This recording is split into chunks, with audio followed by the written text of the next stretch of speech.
welcome to the deep dive. Today we're getting into something uh, really delicious, but also, surprisingly, quite contentious.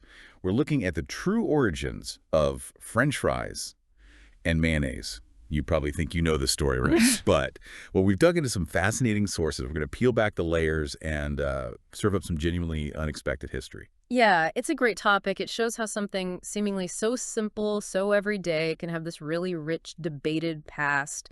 We've looked at historical accounts, local stories, even some, surprising links to art history and, believe it or not, religious figures. So our mission today is really to sift through all these different claims and try to figure out what's really going on behind the names, behind the frying pans. Exactly.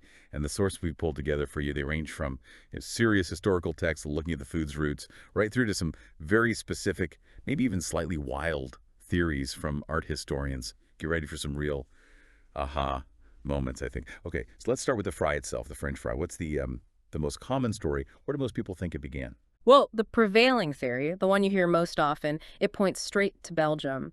Potentially as early as the late 1600s, actually. And what's really interesting there is the local lore, specifically from the Meuse Valley. Ah, yes, the Meuse Valley story. Right. The accounts tell us that the villagers there, they typically fried small fish caught in the river, standard practice. But when the river froze solid in winter, no fish. So they adapted. Ingeniously, really. They started slicing potatoes into little fish-like shapes and frying those instead. Yeah. Okay, so a clever substitute born out of, well, necessity when the river froze. Simple enough. Yeah. But if it's Belgian, why on earth do we call them French fries? That seems like the big question. This is where it gets really interesting, isn't it? What do our sources say about that name? Yeah, that's the million-dollar question, isn't it? And it's a classic case, really, of how names get attached to things. Often it's about, geography or maybe a perceived cultural link, not necessarily the actual origin. The research strongly suggests the name French fries probably came about because of American soldiers. Soldiers. How so? During World War I, they were stationed in Belgium, encountered these amazing fried potatoes. And because French was a common language spoken in that part of Belgium, especially among the Belgian army, they just sort of associated the fries with the language they were hearing. They called them French fries. Ah, okay. So a linguistic mix-up, essentially, Mm. based on what the soldiers heard around them. Seems likely. It's stuck. Right. But just when you think, okay, Belgian origin, WWY naming, case closed, our deep dive throws a curveball. We found this, frankly, pretty wild theory. It's from a Flemish art historian, Paul Illegems. He proposes that the inventor wasn't Belgian at all, he says it was. Teresa of Avila, the 16th century Spanish mystic. That Teresa of Avila, the one from the famous Bernini statue. What's the link? I know it sounds incredible, doesn't it? But this is where the story gets really layered. Teresa, she lived from 1515 to 1582, and she was a truly formidable woman, hugely influential. She reformed the Carmelite order, which was a massive undertaking for a woman in the 16th century. Now, what's relevant for us, for this story, is her practical side. Yeah, practical how. Well, our sources suggest she was quite concerned about the well-being of her nuns, the sisters in her convents, and she supposedly understood the nutritional value of potatoes, which were still relatively new to Europe then. She wanted her sisters to have good, solid food, apparently even thought it might help ward off depression. So story goes, she had potatoes grown in the convent gardens. Growing potatoes is one thing, but frying them. Mhm. How do we get from the garden to the frying pan in this theory? Okay, this is the really striking part. There's a painting. It's attributed to an artist called Francisco Rizzi, and it was made maybe a century after Teresa died. And this painting, it shows Teresa kneeling, looking up devoutly at heavenly light, in mystical ecstasy. But at the same time, she's apparently frying pieces of potato in a saucepan right there beside her. Seriously, frying potatoes while having a mystical vision? Apparently so. There's a basket of peeled potatoes, other vegetables, herbs, and even a human skull. A skull. Yeah, a memento mori, a reminder of death. It's quite the combination. You've got kitchen utensils, religious ecstasy, and a skull all in one scene. It's highly unusual, to say the least. It's a fascinating example, really, of how later narratives, popular stories, can kind of blend the everyday with the sacred. It really makes you question how much of this origin stuff is hard fact and how much is just great storytelling that catches on centuries later. Wow. Okay, so we've got Belgium with its very practical local lore and the WWI naming connection. Then we have this, well, almost mythical Spanish theory tied to a saint and a very strange painting. But the name is still French fries. So where does France itself fit into this whole picture? That's a fair point. While the actual frying tradition seems most strongly linked to Belgium in these accounts, we absolutely have to remember that both France and Spain were crucial in the potato's journey across Europe.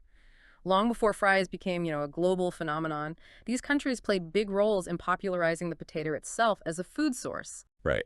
And then there's Thomas Jefferson, adding another layer to the French name puzzle. He was, what, an American diplomat in France. And he apparently served fried potatoes. Exactly. He's known to have served them in the French manner at a White House dinner, which again highlights how influential figures can, maybe unintentionally, help cement a name or an association. Jefferson serving fried potatoes in the French manner, it becomes this historical moment people point to. So even if they were already popular in Belgium or France, his endorsement in the U.S.? It could easily have reinforced that French connection in American minds. It shows how quickly perception can sort of overtake the strict factual origin, especially when a big name gets attached. It solidifies the association regardless of where the dish truly first emerged. Okay, so the fry itself has this tangled, fascinating history. Mm. But you can't really talk fries without talking about, well, mayonnaise. Our research looked into that too. So the big question, did Teresa of Avila, our potential, if surprising, fry inventor, did she ever get to dip her fries in mayo? Huh. Well, the idea of a sauce made from oil and eggs, it's not fundamentally that complex, is it? It's plausible, I suppose, that similar sauces could have popped up independently in different places, different times. However, the popular origin story for mayonnaise, the one our sources focus on, that comes much later. Later. How much later? It's usually attributed to a French nobleman, Louis-François Mont Duplessis. The story goes that he was introduced to it une sauce mahonnaise in Port Mahon. That's the capital of Minorca. This was after his forces drove the British out of the island in 1756. 1756, okay. So what does that timing mean for Teresa and her hypothetical 16th century fries?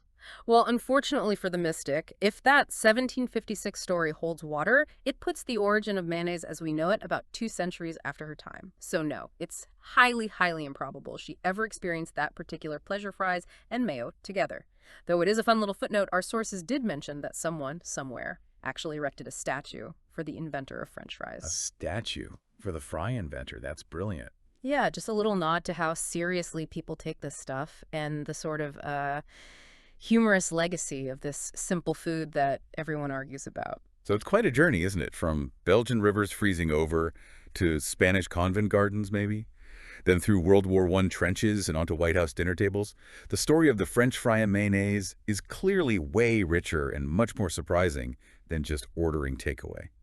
You now know that behind that crispy potato and that creamy dip, there's this really deep dive into history, language, naming accidents, and even religious reform. It absolutely highlights things like cultural exchange, how language quirks can change history, and how individual figures, sometimes quite unexpectedly, can shape something as basic as the food we eat. It really should encourage all of us, to question the simple stories we think we know about everyday things, because often the real story is much more complex and, frankly, more fascinating. Exactly. It really makes you wonder, doesn't it? What other common foods out there might have these kinds of wild, debated, hidden histories just waiting to be uncovered?